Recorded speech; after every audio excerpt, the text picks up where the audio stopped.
back to another episode of Crypto My God. I want to do a part 2, I guess, for my first time ever and follow up a little bit on that Thorchain situation because while this is really particularly relevant to this project, I think it's a really interesting example of on-chain governance in war mode and how they resolved it. It's happening right now. Really, really cool. So just to bring everyone quickly up to speed, Thorchain is an asset swapping network, an entire protocol designed to allow people to swap from Bitcoin to other assets like Ethereum, soon to be Solana, like Avalanche, all without a permissioned intermediary. This means no exchange, no KYC. This allows you to take actual Bitcoin and to trade it into other assets like stablecoins, all on chain, all permissionless. Now their issue was that their swapping protocol was extremely fantastic. Very high in revenue, returning almost $30 million a year. It turns out that people really like to swap real Bitcoin. One of their advantages is that they actually implement themselves into other people's wallets. So when you see a swap Bitcoin feature, it might actually be Thorchain. This thing found its niche, it has been riding it, and it is producing revenues out the wazoo. The problem began when they tried to introduce decentralized finance features, DeFi, like this. Deposit Doge, deposit Bitcoin, earn yield. It turns out that this mechanic relied on its internal asset called Rune to handle a lot of this yield-bearing opportunity. There is no real way to earn yield on Bitcoin. It is not proof of stake. And if you lend it to somebody to earn yield, you are no longer retaining your coins. So their attempt was to come up with some mechanics that relied on the underlying Rune asset. Now, the price of Bitcoin went up very fast, while the price of Rune did not. And this led to a flaw in their design. It caused a negative feedback loop, creating a price decrease that actually was close to making the protocol insolvent. Now, that insolvency came up as a real concern around the $2.50 price mark. This is around January 27th.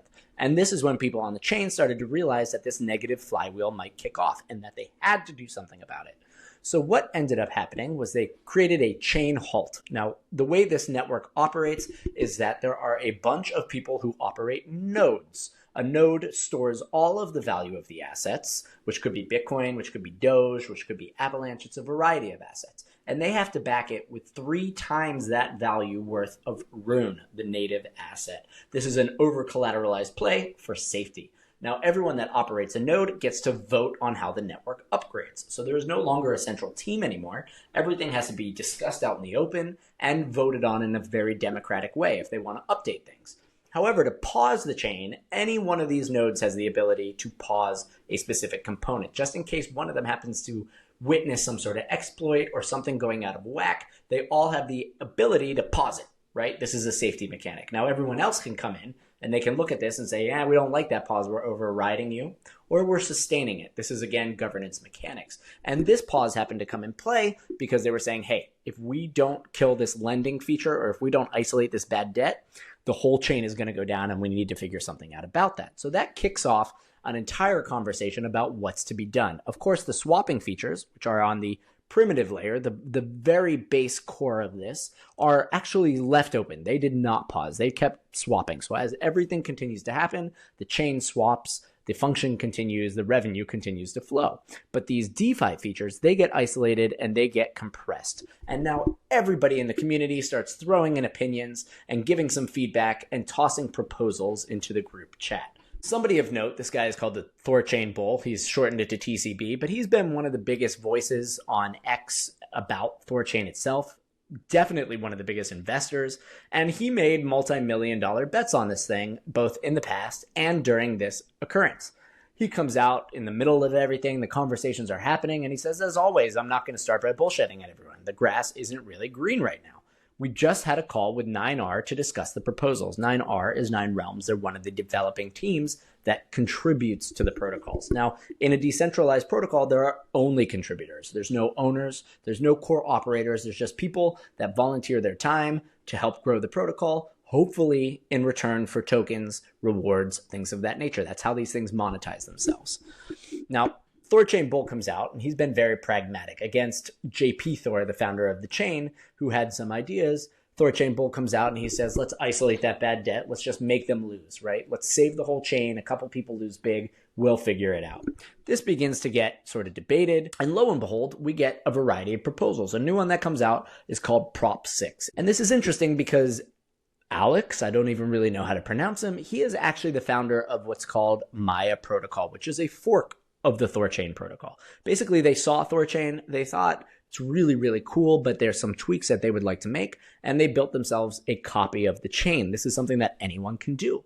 It requires a lot of technical know-how, but if you think you can do it better, go for it. It's very hard to overcome the stickiness once something has started, but that's exactly what Maya Protocol did. And he puts out this entire idea about converting the defaulted debt. And basically what they're saying is that we're going to take that bad debt that's in the DeFi protocol. We're going to issue 1 token to every $1 of bad debt. So if you got stuck in here and you think you're just going to get burned, you're going to wind up with this new token that for every dollar that you had, you get 1 TCY. And this is a really interesting play. They're basically saying, we're going to create a note that says you own this debt, and we're going to trade against it. And to make a long story short, they basically say, we're going to price it initially at 10 cents to the dollar. So if you had $1, you're down 90%. But we are going to give protocol fees from Thorchain and the swaps over to this new asset. We're going to take 10% of the revenue from the chain, and it's going to flow to these guys holding the new token. So while it's worth only 10 cents on the dollar now, holding it will give you more and more rune as the protocol earns it over time. 10% of that revenue is now being diverted to these token holders, with the idea being that you can hold it for, X amount of years and you'll be repaid whole, or you can continue to hold it in perpetuity and earn these rewards. Now, the second element to this is that they were going to take the rewards from Thorchain and they're going to run it for about 2 months to take some of the revenue that it produces and purchase up to $5 million worth of these new coins. This creates an initial market, right? It takes money, it puts value into it, and it basically says we're committing $5 from our revenue to take the other side of the market, right? You need a stable coin, the USD, and you need the token. Once that market comes, it's fairly healthy. And it could be that people that have this token say, you know what, I'm sick of this, I want out. I'll sell it for 10 cents on the dollar, I'm done. But as markets really work, it's always about, again, weak hands transferring to patient hands, right? That's how money is made. And plenty of people that have cash might look at this and say, well, 10 cents on the dollar is quite a steal. If this is going to earn me 10% recurring revenue on a protocol in the long run, right? I can afford 5 years to get back to zero because I know after that, everything is profit. And that creates a market in and of itself. Maybe the asset reprices itself because people say, hey, Thorchain without the bad debt is actually worth a lot more money. And we want those future revenues. We want that 10%. So they take this bad debt and they basically take the entire DeFi stack in doing this. And they say, we're throwing it out. There's no more of this lending, borrowing shit. We're going to make Thorchain boring. It's doing its swaps. It's earning its revenues. We're just going to add more chains like Solana is coming in soon. And we'll have more swaps, more revenue, greater growth. None of these fun, fancy mechanics. But now there's this 10% pool to reward the people who are getting screwed. And that could prove to be a massively valuable asset. So they've created a second market around it. They will seed it with some of the initial revenue from Thorchain, and people will be able to trade this to their heart's content, right? The asset should reprice itself as over time it does get returned by the revenue. So this is really, really interesting to me. And a variety of proposals come up like this. A lot of people said, a previous one, for example, said, we'll set aside this group of people who will receive value until it's 2 times the amount of what they lost, right? Basically saying, since you're going to have to wait a long time, we'll make it up to you by paying up to 2x what you lost if you want to hold that long. Same idea to try to make a market that's really an incentive for other people to buy it. What you want to do is have the people with the bad debt that don't want to hold this asset, sell it to new people who think, hey, there's actually value here. This could cause the repricing in and of itself, right? That's just market dynamics. However, that got rejected and they said, 2x multiple, that's not really incentive enough for people to want to come in and buy this. And we need to get the machine churning again. We need this thing to get back in operational because then the rune price will begin to accrue value. And that's what's happening. So they removed that 2x. This proposal is looking at 10% in perpetuity, which might be something that they have to vote against later down the line. Hard to tell. But it's really interesting, and you get to read it. And of course, there's, a variety of these proposals going forth, right? The people who are contributing, whether they be a node operator, major investors, the programmers themselves, they're flying around the world, they're meeting up, and they're having discussions. And about 5 or 6 of these very juicy proposals go out. Now, what's really interesting is that in Thorchain, again, you need to vote on these things in order to enact them. It's very democratic, and this is what this topic is on today. I found it thrilling.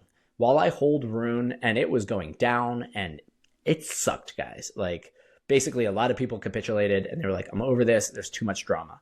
But to me, this is the core of what a blockchain ecosystem is supposed to do. These proposals are up. And what you see here is a node, somebody who is running one of these pieces of machines that basically collectively runs a node for each one of the chains attached to Thorchain. So that's Bitcoin, that's Base Chain, that's Doge, that's Avalanche, a bunch of these assets. They have to run entire nodes because Thorchain synchronizes them and swaps between them. So all of these people running it that are committing their time, their energy, their monetary resources, they begin to vote. And we see this play out. And basically, the price of Rune kept dipping until the confidence that this was going to pass came to fruition. We actually saw like an immediately flattening out once we got to this point. So this was basically over Saturday night. Proposal 6 comes up. Everybody's a big fan. The guy forked Maya. He has a great idea. If we go back to his proposal, he's even got some things that he says they've tried in the Maya protocol that they will bring back in and that they'll be able to use. Now, another thing is retiring Thorfi lending and sort of restructuring how the nodes work. They want to add liquidity. They think they can get the fees down lower. You can see in his justification, it says the Maya token works exactly like this. It has raised $4 million at an average valuation of $25 million. Now, this is using the protocol revenue to raise this money. They didn't need to go out, ask for private capital to come in and save the protocol itself. What they are doing is changing the mechanics so that the revenue coming out of the protocol, and again, this is coming from swaps, people trading Bitcoin, people trading Base, people trading Avalanche. And he's saying, guys, not only should we do this, but we have another chain that shows that this works, right? Now, why not just everyone move over to Maya? Well, he basically goes on to say that Thorchain is way bigger, that they have a much larger presence, that people know about them. People don't really know about Maya protocol, and that Thorchain has an amazing reputation. And what he wants to do here is make Thorchain great and boring again, right? We don't want any of these exciting features. We are going to focus on the core principle, which is now super amazingly revenue generating. So this comes out, it goes up for vote. Everybody needs to vote. And this is really cool. Guys, you can go to rune.tools and actually see all of the proposals coming forth. So now you have one Aaluxx for president, right? That's really funny. I think that's just about trying to make him ascend to a bigger role inside the chain. Here you can see when they wanted to add chain Base, Coinbase's Base. Here, add Solana. It's getting there, but it's also not technically ready. So this will probably increase from 30 to 58 when it's ready to go. But this is how the proposals go. TON, Tron, XRP. Basically, anytime an adjustment is made to the chain, they need to put it to a vote, and it's up to the nodes, the people who have a vested interest in operating this network. They earn fees for operating it. And what's really interesting is that Thorchain combines the node operators, which is almost like a proof of work thing, with the liquidity providers, the people that put money into the pairs, right? When you trade Bitcoin for a USDC, you need USDC on the other side. A decentralized exchange works through what's called a liquidity provider, an LP, rather than a giant centralized exchange, just pool of capital that says we use our own money. This is how they decentralize the exchanges, by allowing people to put their own money in. Now Thorchain has a really interesting concept on how to reward these people. It's called the incentive pendulum. And basically when it feels, I do think it's lopsided in the incorrect way right now, it should actually be down. But when it decides it needs more money bonded to these nodes, basically there's so much Bitcoin, so much Solana inside of these nodes that they need that 3x number. If they find that they need more people to flow in that direction, the yield of Rune that prints will actually go more into the security level. If they find that is over bonded, there's too much Rune backing all of the assets on there, and what they need is more on the liquidity providing, right? They need more money to swap these assets through. Then the rewards move over to liquidity. Now these rewards are inflation, and they will slowly but surely be replaced with the fees that are generated from the swaps. That's the long-term goal here, is to again end the inflation of new Rune being minted, just in order to incentivize these people and say that we're using Rune that is purchased, because every little swap that goes through costs a fee. They sell that asset, they buy Rune, and they pay you in that regard. And now we start to connect the revenue coming from Thorchain through its swaps with the value of the Rune asset. which has been really dislodged from this relationship due to the fact that it's had this lending product that was also buying and selling Rune in these crazy ways, and it just went way out of whack. Now, I saw someone comment on my Thorchain episode before that in order for this protocol to share its revenue, it has to be a security. Otherwise, this won't work. However, it's that decentralized element, right? The fact that these nodes are all voting together. No one person controls how the chain upgrades, right? Even the builder, JP Thor himself, he has to put forth proposals. He could go die now, and Thorchain will continue to grow and it will continue to thrive. And that's because the ecosystem has taken over, because it's truly decentralized itself, and because it now operates on this group of validator, operator participants that have to go through this democratic system. It's no longer centrally controlled. Now, for something to be a security, there needs to be a centralized party. A security is really in the investment contract. It requires you to give money to someone, and that person says, if you give me $1, I'll use my work and my effort and my skills to turn that into $2, and I will give you $1 back. That is the foundation of a security. That is not what is happening here. These are a decentralized network of operators that contribute to a programmatic protocol. All of the revenue sharing, all of the distribution, all of the capital organization, it's happening autonomously through code. There is no team that's gathering the cash, that's facilitating any of this. This is automatic. And that's what makes this a utility versus what would be considered a security. It's very rare these days to see a really excellently decentralized protocol, and it's something that really is and it's something that's really harkens back to 2017 when this really mattered, decentralization. I would say under Gary Gensler's regime in the last 4 years, everything was called a crypto security and it became very blurry. So like, why even decentralize? Just move outside the US and try to figure out what you want to do on your own pace. And it's my hope that now with the new, more open SEC, we can come back to this idea that's been around since April 13th, 2021 by Commissioner Hester Peirce, which is the token safe harbor proposal. This is actually a constructive guideline of how to appropriately decentralize. Under Gary Gensler, we didn't even know what constituted decentralization, right? How do I get to utility from security? He wouldn't define it. That was part of their weapon. That was part of keeping everything opaque so that they could slap you for breaking the rules. Well, what are the rules? No one really knows. Easier to slap, right? Now, we have Hester Peirce has now moved up to the head of the Crypto Commission inside of the SEC. The safe harbor proposal basically gives anyone a 3-year period to go through very clear steps towards decentralization, where there's a central team that launches a protocol all the way through to what we're seeing, network participants that have to come together through a democratic process to vote in which no one actually has an oversight or a control over the protocol. This is going to be very amazing for these projects to launch. Decentralization is important if you're looking at creating anti-fragile, highly robust networks, things that are resistant to government oversight, that are resistant to a lot of the regulations that revolve around geography, around how, country to country, all of these things. Anyway, the token safe harbor proposal, probably worth its own episode, but this is moving forward, and we want to see things happening more like what is going on here at Thorchain. So now they've got this pause period, they've passed this proposal, and it's on the developers to implement the code. Basically, it's been paused for 90 days, that toxic debt, and this is the time period that they not only had to vote, but to implement the code.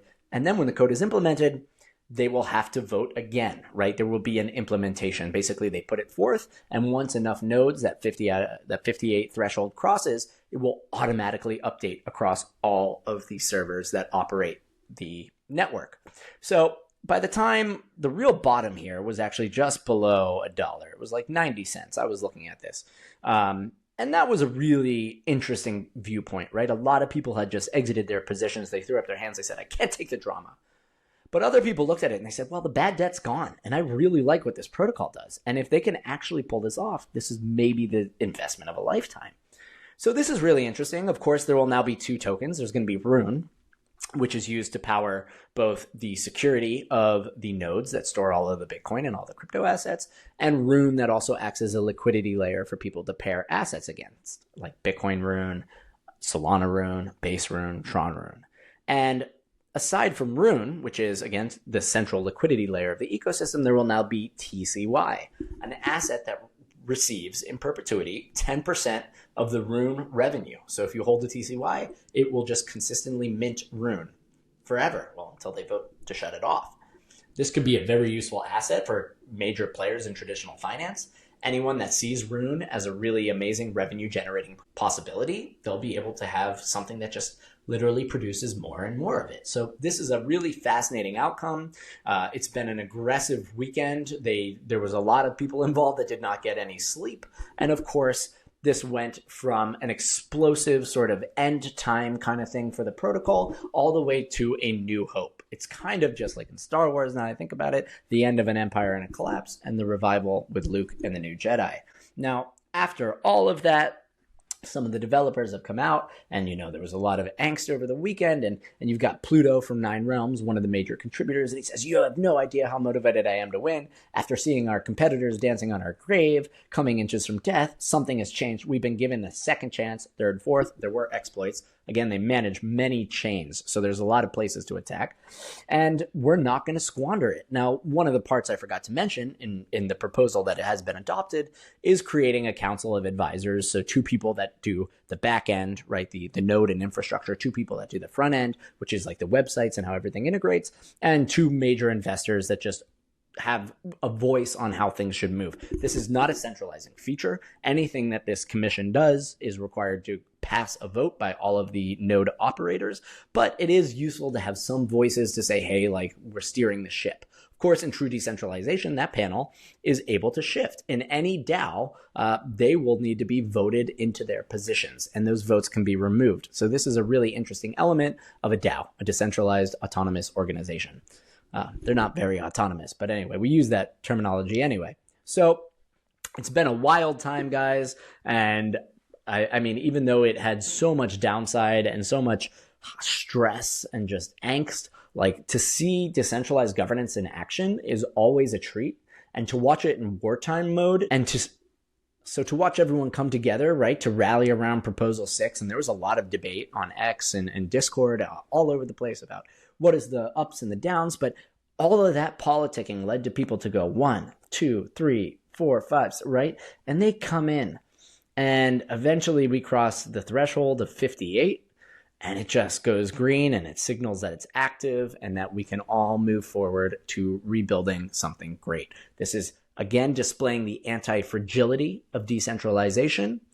And it was so exciting to see, because to me, this is the core value of a crypto asset. We want to see the financial operating systems of the new world that handle our assets, that handle our truth layer, that add that consistency to the digital world as we move towards a metaverse, to bigger things, to happen in this way that is flexible, that is responsive, that is not, being colluded upon by centralized interests like we have in Facebook, like we have in Twitter, right? Where there's just one person at the top that maybe just wants to accrue wealth for themselves. This is a push and a pull of a community. A lot of these people didn't even know each other before this happened, and now they're all very well connected and they pulled this off. So this was just a perfect example of what I like to see, of why I think cryptocurrency, decentralization, and anti-fragile systems are really interesting. This has nothing to do with meme coins. And with that, I say to y'all, best of luck, and I'll see you tomorrow.